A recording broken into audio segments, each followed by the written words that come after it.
Hello friends, welcome to applied maths. मेरा नाम है वैभव। आज इस वीडियो में हम सेक्शन सी, सेक्शन डी और सेक्शन ई कवर करने वाले हैं अप्लाइड मैथ्स क्वेश्चन पेपर 2023 का।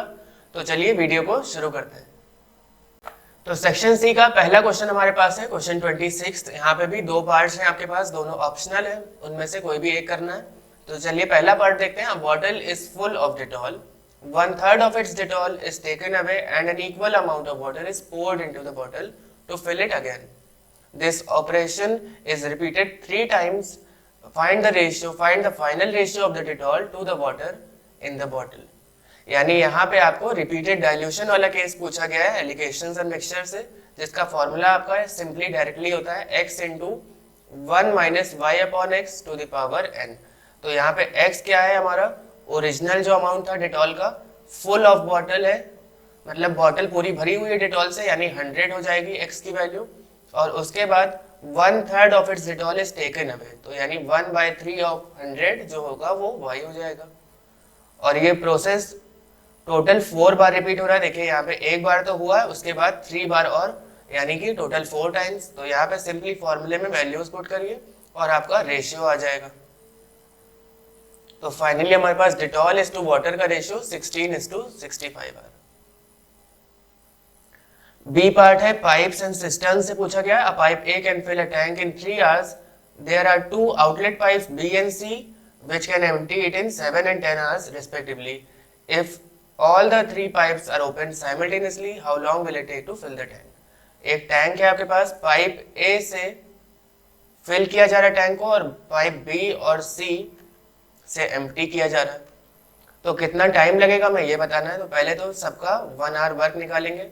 1/3 हो जाएगा ए के लिए, 1/7 और 1/10 में बी और सी एम्प्टी कर रहे हैं। तो एम्प्टी करने का मतलब उसमें से हमें सब्ट्रैक्ट करना पड़ेगा। तो यहाँ पे टाइम टेकन आ जाएगा टोटल हमारे पास 210/19 आवर्स, या फिर इसको आप चाहे तो मिक्स्ड में भी लिख दीजिए। क्वेश्चन 27, यहाँ पे आपको fx एक फंक्शन गिवन है, आपको लोकल मैक्सिमा और लोकल मिनिमा बताना है। तो क्या करेंगे, सबसे पहले f' निकालेंगे और फिर क्रिटिकल पॉइंट्स हम निकाल लेंगे। यहाँ पे हमारे पास x इक्वल टू 1 और 3 पे क्रिटिकल पॉइंट है, यानी यहाँ पे ही हमारे पास या तो मिनिमा होगा या मैक्सिमा होगा लोकल का। तो f'' निकाल के हम ये जान लेंगे कि लोकल मैक्सिमा है या मिनिमा। अगर वैल्यू लेस देन 0 है तो उस पॉइंट पे लोकल मैक्सिमा हो जाएगा और ग्रेटर देन 0 पे लोकल मिनिमा। क्वेश्चन 28 है, an unbiased die is thrown again and again until 3 6s are obtained. Find the probability of obtaining a third 6 in the 6th throw of a die. तो यहाँ पे आपको combination का use करना है। तो आपको यहाँ पे इन्होंने कहा है कि 3 6s चाहिए, जब तक वो नहीं आ रहे तब तक हम बार बार डाइस को थ्रो करना है। तो इन्होंने कहा है प्रोबेबिलिटी बतानी है कि थर्ड 6th हमारा कब आया है, जब हमने 6ठी बार डाइस को थ्रो किया, यानी 5 बार थ्रो करने तक में हमारे पास 2 बार 6 आ चुका होगा। लास्ट बचता है 6th थ्रो, जिसमें भी 6 आना चाहिए, उसकी प्रोबेबिलिटी बतानी। तो सबसे पहले तो 6 आने की प्रोबेबिलिटी क्या हो जाएगी, 1/6, क्योंकि सैंपल स्पेसेस हमारे पास 1 2 3 4 5 6 टोटल 6 होते हैं। तो Q का मतलब यहाँ पे होगा कि 6 नहीं आ रहा है, इसकी प्रोबेबिलिटी क्या होगी, 1 माइनस P या फिर 5/6। तो ये प्रोबेबिलिटी है 6 आने की, ये है 6 नहीं आने की। तो 5 थ्रो में 2 बार 6 आ चुका होगा, यानी 5C2 लगाएंगे हम यहाँ पे कॉम्बिनेशन का यूज करके। 5C2, क्योंकि ये फॉर्मूला होता है हमारा NCR P to the power R into Q to the power N minus R। तो इस फॉर्मूले से हमने 5 थ्रो तक के लिए निकाल लिया। उसके बाद 6ठे थ्रो में हमारे पास 6 आ गया है, यानी कि 1/6 6th थ्रो के लिए रिप्रेजेंट कर रहा है। तो फाइनली इसको सॉल्व करने पे ये हमारी प्रोबेबिलिटी आ रही। क्वेश्चन 29 देखते हैं। The mean weekly sales of a 4-wheeler were 50 units per agency in 20 agencies. तो n की वैल्यू आपको गिवन है और म्यू गिवन है 50 के बराबर। After an advertising campaign the mean weekly sales increase to 55 units, यानी x बार गिवन है 55 यूनिट्स, स्टैंडर्ड डेविएशन गिवन है 10 यूनिट्स के बराबर। तो हमें बताना है test whether the advertising campaign was successful और नॉट। तो यहाँ पे हम नल हाइपोथेसिस मान लेंगे कि x bar is not equal to mu, यानी कि नॉट इफेक्टिव, और ऑल्टरनेट हाइपोथेसिस मान लेंगे कि ये इफेक्टिव है। इफेक्टिव कब होगा, जब ग्रेटर देन म्यू आएगा। तो यहाँ पे हमें सिंपली टी वैल्यू का फॉर्मूला यूज करके वैल्यू अपनी निकालनी है। सारे आपको क्वेश्चंस में ऑलरेडी गिवन है, स्टैंडर्ड डेविएशन, मीन, एक्स बार, और n-1 का रूट हमें यहाँ पे लेना है, यानी कि 20-1 दैट इज रूट ओवर 19। तो यहाँ पे 2.175 आ रहा है, जो कि जो वैल्यू हमें गिवन है उससे बड़ा आ रहा है। इसका मतलब कि ऑल्टरनेट हाइपोथेसिस सक्सेसफुल है, यानी कि इफेक्टिव है। तो चलिए क्वेश्चन 30 देखते हैं। An asset cost ₹4,50,000 with an estimated useful life of 5 years and the scrap value of ₹1 lakh using linear depreciation method the annual depreciation of the asset and construct a yearly depreciation schedule. तो सबसे पहले हमें यहाँ पे बताना क्या है, एक हमें टेबल कंस्ट्रक्ट करनी है लीनियर डिप्रिसिएशन मेथड के थ्रू। तो सबसे पहले डिप्रिसिएशन हमें यहाँ निकालना पड़ेगा, जो कि होता है C-S/N। तो यहाँ पे हमारी कॉस्ट है 4,50,000, स्क्रैप वैल्यू है 1 लाख और उसको हम n से डिवाइड कर देंगे यानी 5 से, तो हमारे पास डिप्रिसिएशन आ गया 70,000 रुपए का। ठीक है, और अब हमें टेबल कंस्ट्रक्ट करनी है, यानी इनिशियल जो अमाउंट है उसमें से 70,000 डिक्रीज करते जाना है। तो पहले साल में 4,50,000 डिप्रिसिएशन किया 70,000 का, तो 3,80,000 आ गया। सिमिलरली हर स्टेप में हम इसको डिक्रीज करते जाएंगे, डिप्रिशिएट करते जाएंगे, तो फाइनली हमारे पास आ जाएगा 10 लाख रुपीज फाइनल वैल्यू। ठीक है, इसी को आपको केवल बस कंस्ट्रक्ट करना था टेबल में। सेकंड है Amrita bought a car worth rupees this and makes a down payment of ₹3 lakh. 12,50,000 की कार खरीदी और 3 लाख रुपए डाउन पेमेंट कर दिया। तो अगर हम दोनों को इससे 12,50,000 को 3 लाख से सब्ट्रैक्ट कर दे तो हमें वो अमाउंट मिल जाएगा जिसपे EMI लगेगी। The balance amount is to be paid in 4 years by equal monthly instalments at the rate of 15%। सब कुछ आपको गिवन है। I यहाँ से आ जाएगा 15/12। N की वैल्यू भी गिवन है 4 years, मंथ में क्या हो जाएगी 48 months। Find the EMI that Amrita has to pay. EMI केवल बताना है आपको। फॉर्मूले में सारी वैल्यूज आपको गिवन है। ये हमारा इंपॉर्टेंट फॉर्मूला है EMI का। तो यहां से हमें वैल्यू मिल रही ₹26,439.21। तो यहाँ पे हमने क्या किया, सबसे पहले तो यहाँ पे डाउन पेमेंट को डिक्रीज कर दिया है अपने अमाउंट से, तो 9,50,000 पे EMI पड़ेगी। तो ये हमारा एक तरह से P हो गया और I की वैल्यू 0.0125 है, N हमने बताया ही था 48 years। तो फाइनली ये आंसर आ जाएगा हमारे पास। क्वेश्चन 31 लीनियर प्रोग्रामिंग प्रॉब्लम से है। कंस्ट्रेंट्स गिवन है, मैक्सिमाइज करना है। तो हम कॉर्नर पॉइंट्स निकालेंगे। सबसे पहले फिजिबल रीजन निकालेंगे और हर एक कॉर्नर पॉइंट पे देखेंगे कहाँ पे मैक्सिमम वैल्यू आ रही है। तो ये काफी सिंपल क्वेश्चन है। सेक्शन डी की तरफ चलिए अब बढ़ते हैं। और इसमें पहला क्वेश्चन जो है क्वेश्चन 32, इसमें दोनों पार्ट्स आपके मैट्रिसेस से पूछे गए। सबसे पहले पार्ट में ए एक मैट्रिक्स गिवन है और आपको यहाँ पे उसका इनवर्स निकालना है, यानी डिटर्मिनेंट ऑफ ए आप निकालेंगे और उसके बाद adjoint of A, adjoint upon determinant of A, यही तो हमारा ए इनवर्स होता है। और उसके बाद आपको प्रूव करना है कि A into A inverse is I, जो कि ऑब्वियसली होता है आइडेंटिटी मैट्रिक्स के बराबर। तो ये रहा आपका सॉल्यूशन। डिटर्मिनेंट 10 आ रहा है, एडजॉइंट आ गया है कोवेक्टर मैट्रिक्स का ट्रांसपोज करने से, तो ए इनवर्स की वैल्यू आ गई हमारे पास। अब इस ए इनवर्स को ए से मल्टीप्लाई कर दीजिए तो देखेंगे आप कि आपका जो मैट्रिक्स फाइनली आ रही है वो आइडेंटिटी मैट्रिक्स है। सेकंड पार्ट भी उसी तरह है। इक्वेशंस आपको गिवन है, ax is equal to b वाला फॉर्मेट लगेगा।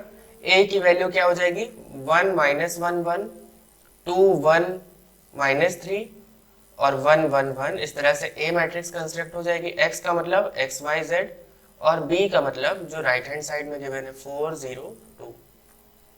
तो A इनवर्स निकालने के लिए फिर से वही फॉर्मेट है, adjoint A upon determinant A। जब A इनवर्स आ गया तो हम X निकाल लेंगे A इनवर्स इनटू B से, यानी इन दोनों मैट्रिक्स को मल्टीप्लाई कर देंगे तो X की वैल्यू आ जाएगी। क्वेश्चन 33 का फर्स्ट पार्ट है divide a number 15 into 2 parts. दो पार्ट्स में किसी भी नंबर को ब्रेक करते हैं तो अगर एक है x तो दूसरा 15 - x हो जाएगा। Such that the square of one part and multiplied with the cube of other part is maximum. तो इसको हमें मैक्सिमाइज करना है, मैक्सिमम मिनिमा लगेगा। मान लेते हैं z हमारा जो वेरिएबल है उसकी वैल्यू है x square into 15 - x cube. ये कहाँ से आया, क्वेश्चन में ऑलरेडी गिवन है। तो हम एक बार डिफरेंशिएट करेंगे, फिर उसको 0 से इक्वेट करके क्रिटिकल पॉइंट निकालेंगे। उन क्रिटिकल पॉइंट्स को हम कहाँ पुट करेंगे, d2z/dx² में, यानी सेकेंड ऑर्डर डेरिवेटिव में, जो कि इस केस में अगर लेस देन 0 आ रहा है, बिल्कुल आ रहा है नेगेटिव में नंबर, तो यानी x = 6 पे हमें क्या मिल रहा है, मैक्सिमम वैल्यू। तो अगर x की वैल्यू 6 है तो 15 में से एक पार्ट तो 6 हो गया, दूसरा 15 - 6 यानी 9 हो जाएगा। तो यही हमारे x और y के वैल्यूज हो जाएंगे। सेकेंड पार्ट है, find the point on the curve y² = 2x which is nearest to the point 1,4। Curve पे हमें एक ऐसा पॉइंट बताना है जो कि नियरेस्ट होगा किस पॉइंट से, 1,4 से। तो हमेशा कर्व पे जो नॉर्मल हम बनाते हैं वो नॉर्मल ही हमेशा किसी भी पॉइंट से क्लोजेस्ट होता है। तो इस केस में भी हम सबसे पहले तो स्लोप निकाल लेंगे टेंजेंट का। तो टेंजेंट का स्लोप आ गया तो m1 m2 -1 के बराबर होता है, तो यहाँ से m2 आ जाएगा -1/1/y यानी -y के बराबर। ये नॉर्मल का स्लोप आ गया।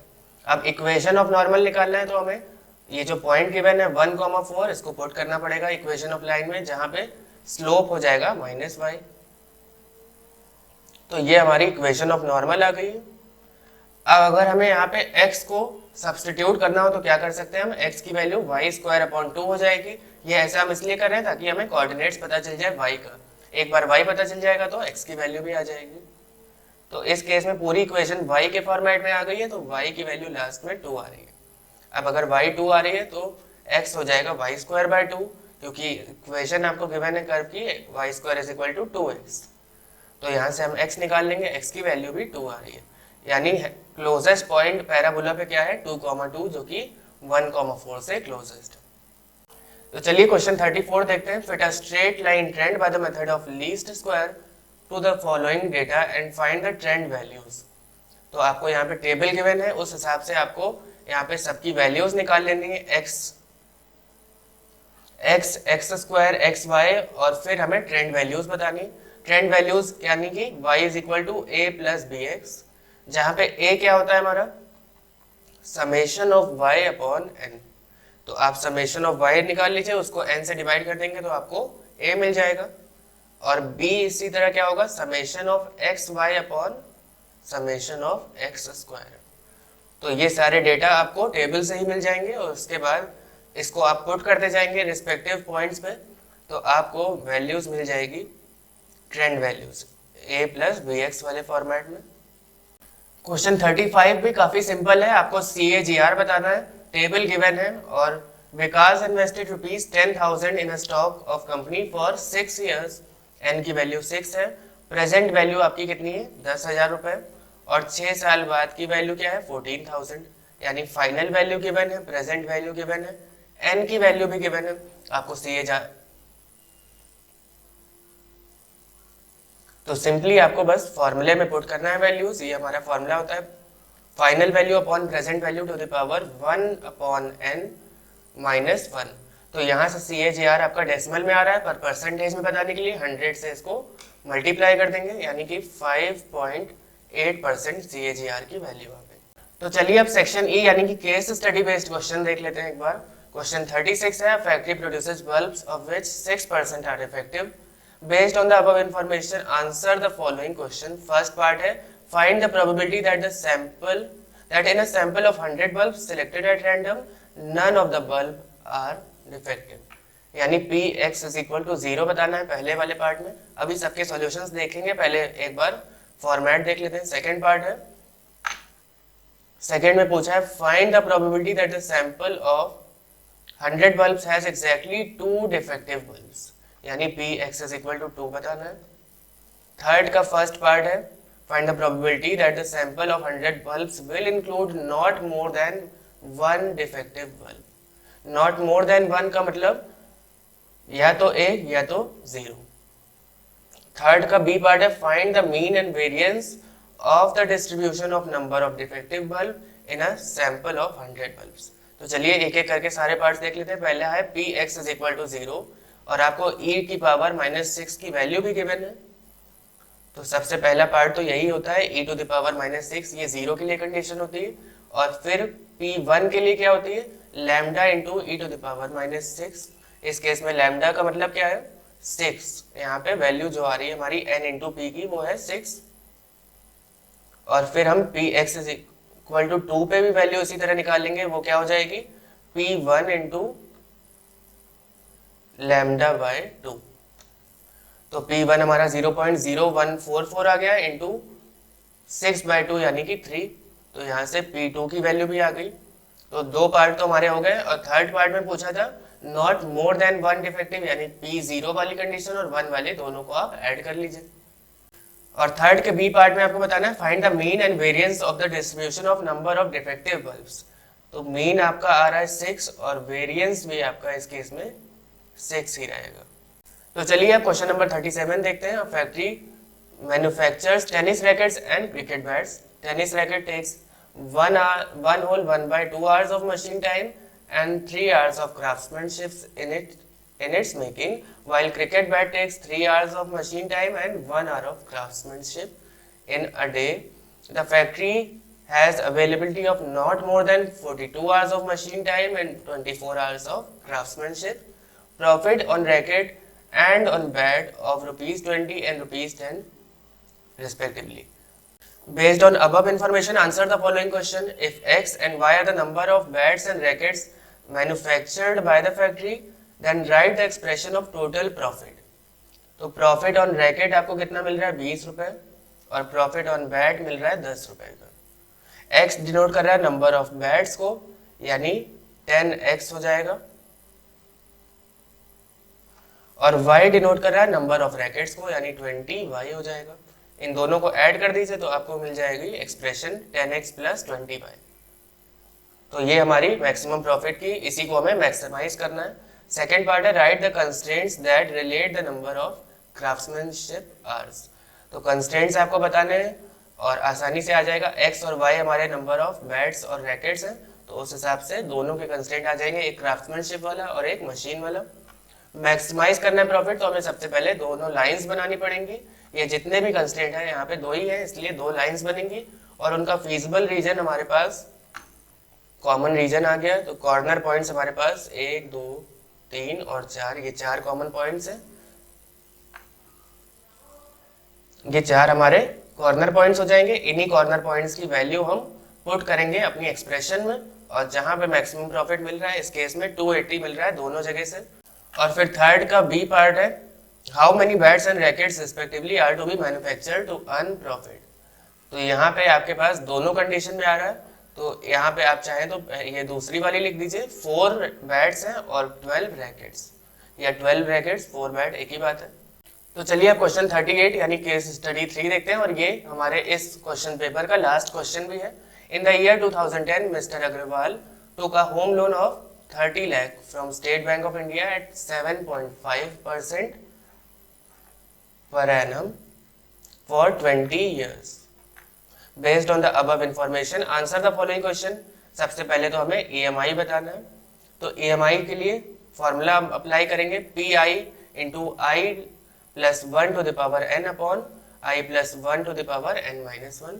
तो यहाँ पे हमारे पास P गिवन है 30 लाख रुपीज, I की वैल्यू 7.5 अपॉन 12 आ जाएगा, और n की वैल्यू ईयर्स में गिवन है तो हम उसको मंथ्स में कन्वर्ट कर लेंगे, यानी 240 मंथ्स हो गया। अब वैल्यूज आप पुट करिए तो फर्स्ट पार्ट में EMI आपको मिल जाएगा। सेकंड है find the principal paid by mister Agrawal in the 150th instalment, यानी K की वैल्यू गिवन है आपको 150। फॉर्मूला होता है, ये काफी बड़ा सा फॉर्मूला है, इसको याद करना पड़ेगा, और इसमें जहां पे K है वहां 150 हो जाएगा। N की वैल्यू है 240, तो 240 माइनस 150 प्लस 1 यानी कि 91 हो जाएगा। बाकी वैल्यूज तो आपको गिवन है, तो ये हमारा सेकंड पार्ट का इसका आंसर हो जाएगा। थर्ड का ए पार्ट है find the total interest paid by mister Agrawal, और थर्ड का बी पार्ट है how much was paid by mister Agrawal to repay the entire amount of loan. तो पहले पार्ट में, थर्ड के पहले पार्ट में आपको इंटरेस्ट बताना है टोटल, यानी n into EMI minus P हो जाएगा। P मतलब 30 लाख रुपीज, EMI आपका फर्स्ट पार्ट में आ चुका है, और n 240 मंथ्स है, तो टोटल हमारे पास ये इंटरेस्ट आ गया। अब बी पार्ट का आंसर भी ए पार्ट में ही छुपा है, देखिए how much was paid by mister Agrawal to repay the entire amount of home loan, यानी n into E M I पूछा है थर्ड के बी पार्ट में, तो n into E M I तो यहाँ पे ही आ जाएगा, यही हमारा थर्ड के बी पार्ट का आंसर होगा। तो फाइनली हमारा यहाँ पे 2023 का क्वेश्चन पेपर पूरा ओवर हो चुका है। आपको इसका पूरा डिटेल सोल्यूशन अप्लाइड मैथ्स की वेबसाइट में मिल जाएगा। मिलते हैं आपसे अगली वीडियो में। Until next time keep practising maths because practice makes maths perfect.